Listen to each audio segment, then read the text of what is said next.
Cheers, enjoying some beet juice. This year, in preparation for a second 100-miler, I tried some new ideas in my training. I thought that just maybe they would be of use to somebody out there.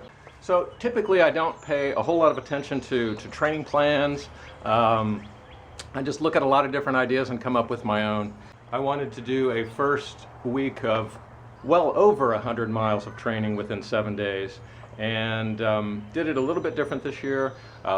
Kept it super simple with a minimum of 15 miles per day, and several of those days involved doing 2 or 3 workouts within one day. So I ended up running a little over 111 miles.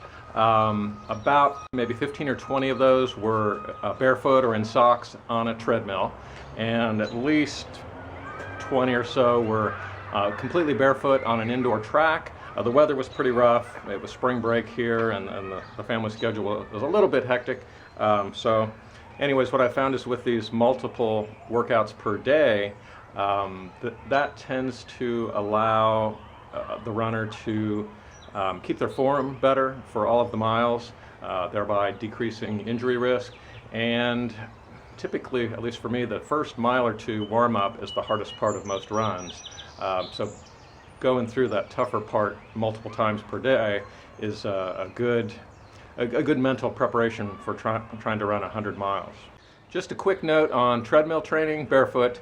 If you're practicing a turnover of about 180 foot taps per minute, and you're running into an incline uphill on the treadmill, that's going to pretty well replicate actual running.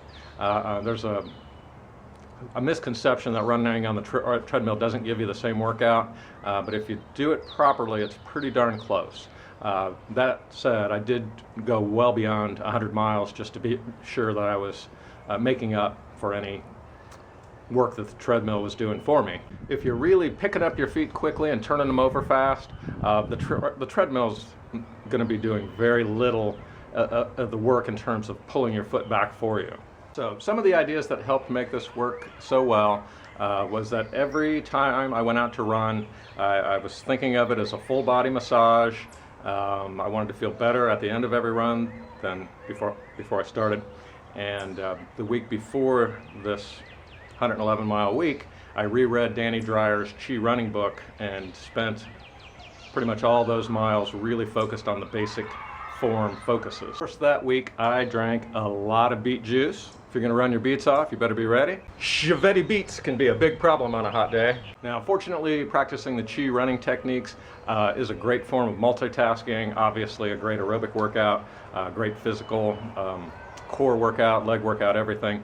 But it's also basically an active form of yoga. It's even a form of meditation.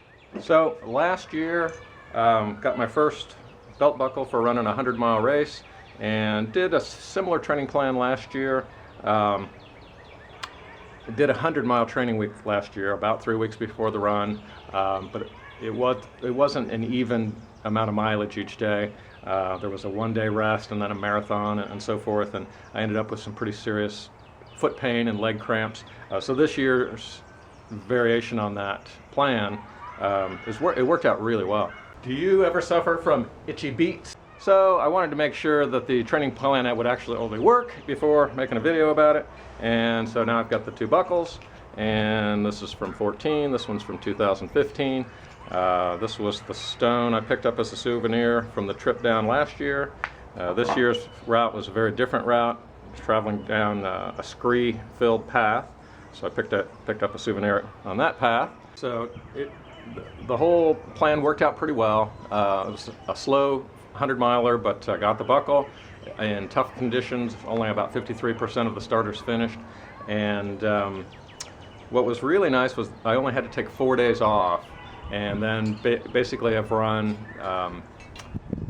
5 miles a day since then, and no injuries, no problems. Everything's feeling good. When doing multiple runs per day, in the past I've done as many as 4 8-mile runs in one day. Your body will not know the next day really that you broke it up into 4 runs. So whatever, 32 miles in one day is 32 miles regardless of whether it was 16 and 16 or 8 plus 8 plus 8 plus 8. I think the key point here with this particular training plan was just the consistency of it. It got me prepared and minimized any injury risk. Maybe worth noting is that all of the outside miles, which were most of the miles, were run in Huarache sandals, and the most recent 100 miler, it was my first time running all 100 miles in sandals. I'll be 53 soon, and I've made it through a do-it-yourself full iron distance triathlon, and then a year later a first 100K trail run, and then a year after that a first 100-mile endurance run, and then of course 1 year later the second one of those, with $0 towards orthopedists, chiropractors, etc. Basically injury-free, knock on wood. So that, that speaks highly of the Chi running technique, the barefoot running, as well as the diet. The beet juice, of course, but mainly I'm going on 5 years worth of a 100% plant-based diet. Could be a case of elephantitis of the beets, running your beets off.